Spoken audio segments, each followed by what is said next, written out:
I want to talk about something important today, because it's time to get back to our roots around free expression on Facebook and Instagram.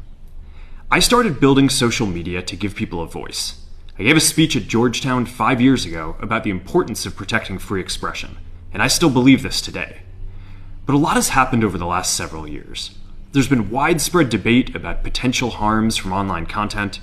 Governments and legacy media have pushed to censor more and more. A lot of this is clearly political.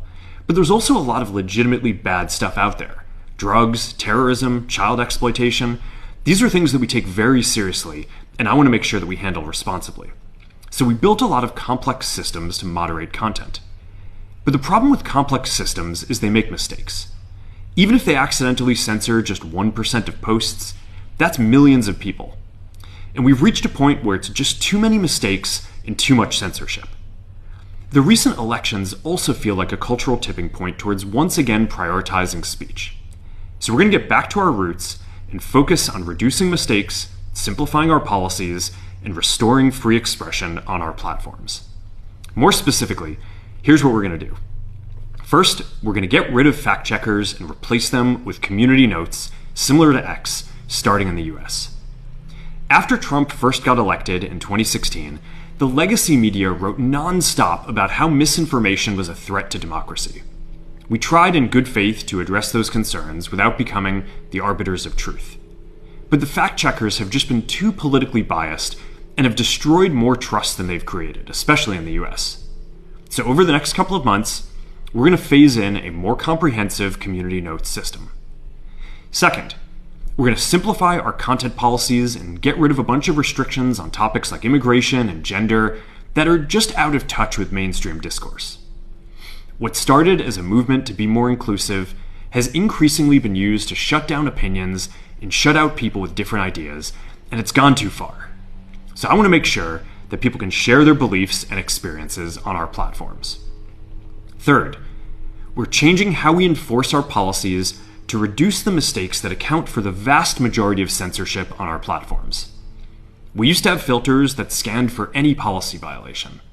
Now, we're going to focus those filters on tackling illegal and high-severity violations. And for lower severity violations, we're going to rely on someone reporting an issue before we take action. The problem is that the filters make mistakes, and they take down a lot of content that they shouldn't. So by dialing them back, we're going to dramatically reduce the amount of censorship on our platforms. We're also going to tune our content filters to require much higher confidence before taking down content. The reality is that this is a trade-off. It means we're going to catch less bad stuff, but we'll also reduce the number of innocent people's posts and accounts that we accidentally take down. Fourth, we're bringing back civic content. For a while, the community asked to see less politics because it was making people stressed. So we stopped recommending these posts. But it feels like we're in a new era now, and we're starting to get feedback that people want to see this content again.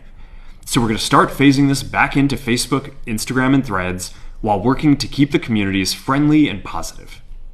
Fifth, we're going to move our trust and safety and content moderation teams out of California, and our US-based content review is going to be based in Texas.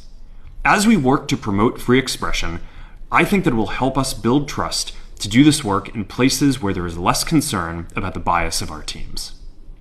Finally, we're going to work with President Trump to push back on governments around the world that are going after American companies and pushing to censor more. The US has the strongest constitutional protections for free expression in the world. Europe has an ever-increasing number of laws institutionalizing censorship and making it difficult to build anything innovative there. Latin American countries have secret courts that can order companies to quietly take things down. China has censored our apps from even working in the country. The only way that we can push back on this global trend is with the support of the US government. And that's why it's been so difficult over the past 4 years when even the US government has pushed for censorship. By going after us and other American companies, it has emboldened other governments to go even further. But now we have the opportunity to restore free expression, and I am excited to take it. It'll take time to get this right, and these are complex systems. They're never going to be perfect. There's also a lot of illegal stuff that we still need to work very hard to remove. But the bottom line is that after years of having our content moderation work focus primarily on removing content, it is time to focus on reducing mistakes, simplifying our systems, and getting back to our roots about giving people voice. I'm looking forward to this next chapter. Stay good out there, and more to come soon.